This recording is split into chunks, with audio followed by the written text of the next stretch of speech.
casting his vote in a local election that's attracting global attention. Attention that President Nicolas Maduro used to highlight Venezuela's democratic system. Today, I'm sure, as night comes, we will have verified results, certified, reliable, and audited results of the 335 municipalities of the country. And those results were indeed ready within hours and quickly celebrated by Maduro and his supporters. We have won more than 300 mayoral offices in the country of the total 335. But the three main opposition parties chose to boycott the vote, calling it deeply flawed and Maduro corrupt. By Monday, he said they'd be banned from taking part in next year's presidential election for failing to take part in this one, compounding an already deeply divided country.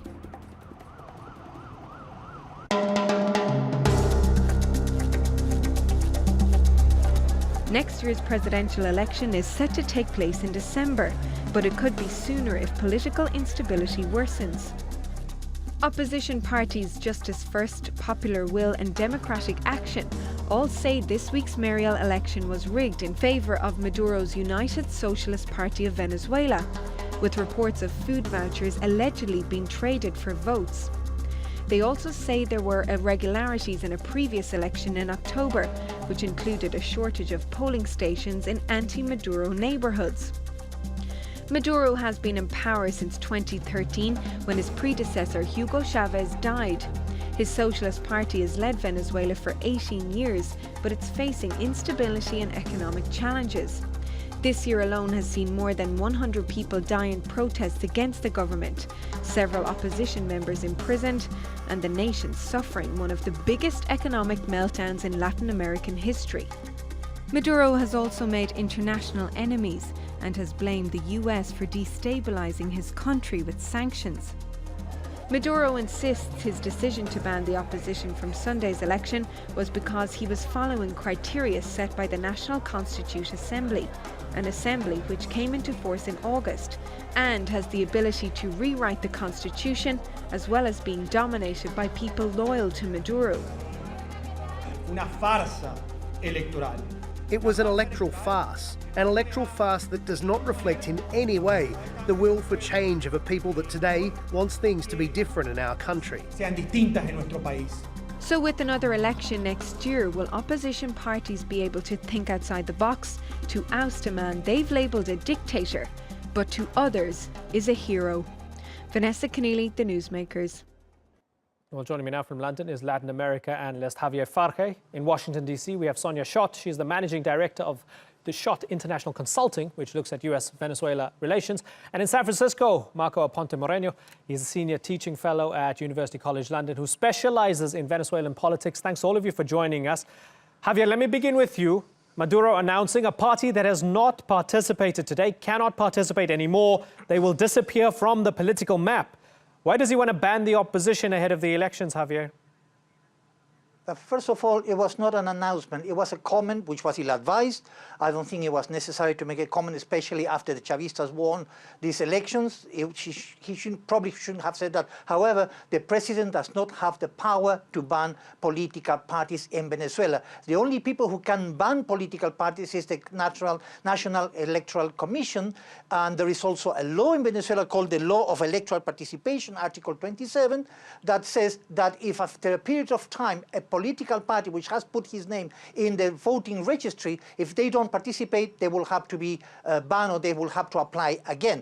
This is an adaptation of a law which was approved in 2010, and it comes from 1964, long before Chavez came to power in 1999. So it was an ill-advised comment, but the president does not have any power to ban political parties. So this idea that he's going to ban them is absurd because he can't do that. Okay, so Sonia, they boycotted Justice First, Popular Will and Democratic Action.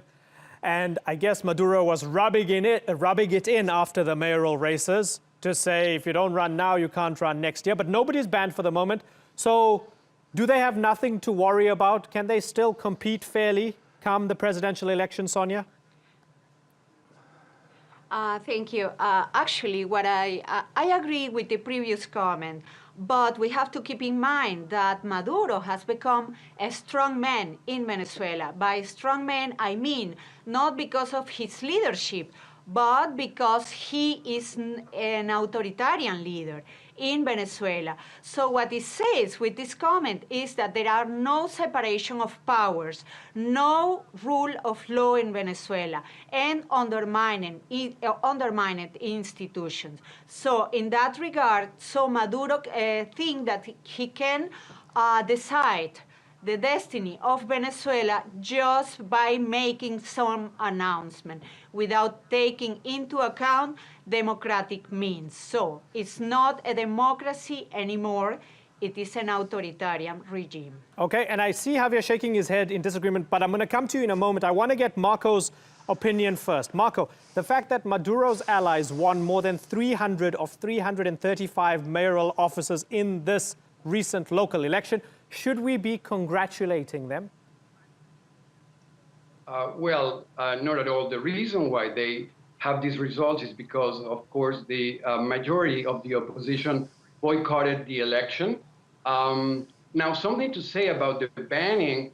Yes, it's true. The president has no power to ban any political party from participating in a presidential election next year. However, they created during the summer something they call the Constituent Assembly. And this mandate of banning parties who boycott elections comes from that assembly. So it is actually to see if there will be banned or not. For the moment, we're not sure, but it sounds like it's going in that direction. Okay, so Javier, it's interesting here because you say that only the parliament can do this, right? And while that may be true, others, such as Marco, would point to the fact that Maduro didn't like the parliament in the summer, so he created his own one, which suggests that he could control parliament and push through whatever he wants. No, he didn't create anything. There was an election and the opposition decided to boycott it. They decided to boycott the Constituent Assembly election, even though they took part in the October election for regional elections. They don't really, they want to pick and choose which rules and which elections they take part in and which ones they don't, which is an absolute nonsense. They decided not to participate. There was not a creation. It was an election, and it's true that only Chavistas took part because the opposition decided to boycott it, and again, there was a process in which this Constituent Assembly was elected. The opposition could have taken part, and it could have had representatives that could have stopped any kind of law against them. But they decided not to participate, so it's not a creation. Second, this assumption that because he said it, everything is going to be done according to what he said is absolute nonsense. We hear the same nonsense about it's a dictatorship. He was elected, the Constituent Assembly was elected, the regional elections, the governors were elected in October. I was an observer and I saw the process, and now there was an election. In which country where there is a dictatorship, there are so many elections where people come out and vote. So it's absolute nonsense. You have to show evidence that there is a dictatorship so you made in order to make that accusation. They're lining up, Javier, they're lining up to disagree with you here. I see shaking heads everywhere. Let me start with Marco. Marco, tell me why you disagree. Well, first of all, what he's calling an election, that wasn't a real election. A third of that Constituent Assembly was basically, were basically appointed by the government. Only 1/3 was going to be part of this election. And of course, under those circumstances, no party in any country in the world would participate in such a thing. It is also interesting to mention that this Constituent Assembly has not received any recognition from any international organization or from any country in the world, including the European Union, the United States, and most of Latin American countries. Sonia, come in. Yeah, actually, I will have to remind everybody that when the government called the Constituent Assembly, they skip an important step, which is to call for a referendum in order to submit this idea to the people. And this is what it is missing right now here in that. It's just only that the government or President Maduro just decided to call a national Constituent Assembly. So that's why it is illegal, and it was not recognized, not just only in the country by the opposition, but internationally too. Javier, let me add to that. Javier, just a second, let me add to that. We have Maduro saying, quote, "The imperialists have tried to set fire to Venezuela to take our riches." He's blaming them for shortages of food, medicine, no toilet roll, crazy inflation. I mean, people selling their kids. He's saying the imperialists are doing this. Do you really believe that? Do you believe that it's imperial powers that are doing this to Venezuela, or that maybe he has wrecked the economy? Before I answer your question, first of all, according to the Constitution, the President, the National Assembly, or municipalities, or a group of people can call for a Constituent Assembly. There's no need for a referendum. There's no need, according to the Bolivarian Constitution, and I suggest that the lady reads the Constitution, because in this particular case, it was not a requirement to have a referendum to call for a Constituent Assembly election. First of all, in relation to what you say, there's an element of mismanagement of the economy on the side of the Venezuelan government, and I'm going to admit that I've been there twice this year, in May and now in October for the regional elections. There's been a slight improvement in the situation, but also there's a mismanagement in the economy, but at the same time, Venezuela is suffering the consequences of low oil prices. I saw the queues in pharmacies. I saw how difficult it is to get medicines. I'm not going to deny that. It would be absurd to deny that, but at the same time, there is an element of boycott from private companies which have been boycotting the distribution of basic produce in Venezuela. I saw that. Also, the violence in the streets provoked by the opposition, which I saw personally in May this year, created a great deal of uncertainty in terms of the way they want to distribute food. I'm not going to deny that there's been, for example, there is an element in the economy of Venezuela that is not working, which is this exchange control, which is damaging the economy and creating inflation. And many friends of the government are asking the government to stop this because it's creating a bad situation, it's making it worse. But there's elements of boycott from outside and sanctions which are affecting Venezuela as well, and the low prices of oil in the international market. Interesting that you say sanctions. Sonia, let me ask you then, Trump's new sanctions on Venezuela, isn't it going to be counterproductive? Because all it does is it gets Maduro to turn to his people and say, you see, it's the imperialists, it's the Yankees that are sanctioning us. Doesn't it give him some sort of rhetorical, demagogic tools in order to have more populist support? Well, first, let me be clear. The crisis, the economic, social, and political crisis in Venezuela was running long before the sanctions were applied by the international community. And by saying that, I mean that the crisis is long before, even when Chavez was in power. We have seen some signs of an incipient crisis in Venezuela. Okay, and the second part is that the situation right now with the sanctions, unfortunately, it's going to have a deep impact on the population in Venezuela.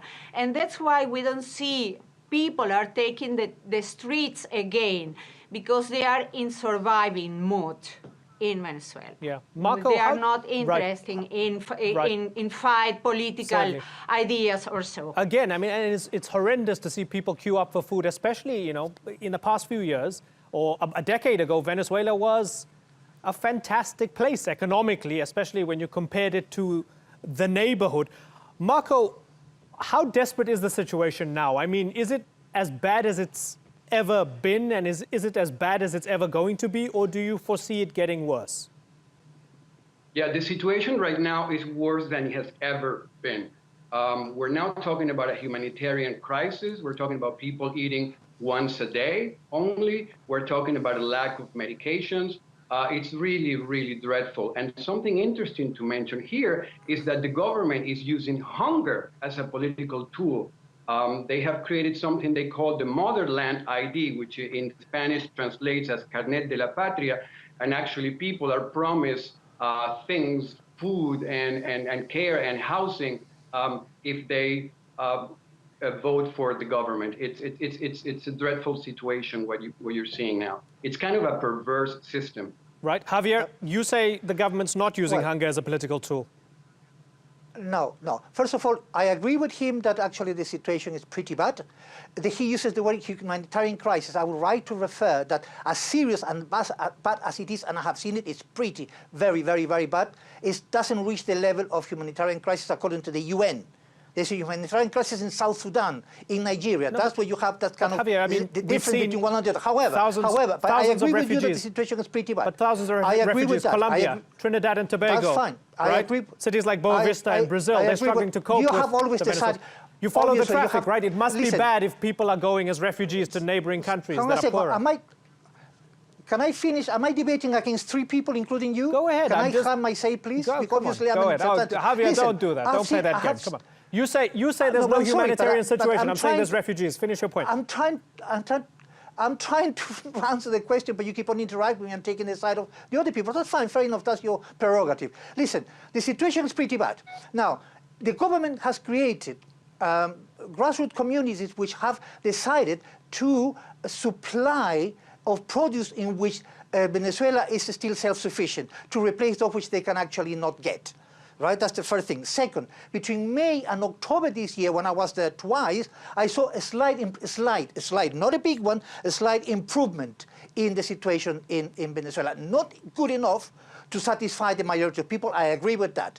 There's got to be a certain level of, however, what the government tried to do is try to call the opposition to try to work together to find a solution for this situation, which is pretty bad and is getting, you know, it's not improving a great deal. So yes, I agree with you. I'm not going to deny that the situation is pretty bad, but at the same time, sanctions, it's true that this day before sanctions, but at the same time, sanctions have made the situation even worse than it was before. So we have a situation in which there's a combination of factors. So let's take that. Let's pose that to Sonia. Sonia, the man's basically saying, yes, it's bad, but you have to work with this government to make it better.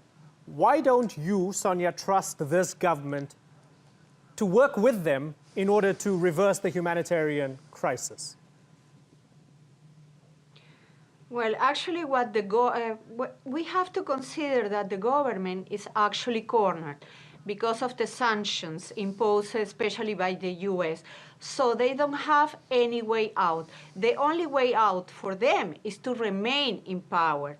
So with this in mind, how can you trust a government that has nothing to lose, but they just have one goal, to remain in power? So what will be the purpose of a dialogue with the government? By saying that, I would like to also clarify that from the opposition, there are some mixed signals, because some members of the opposition were in favor of continue a dialogue with the government, and others not.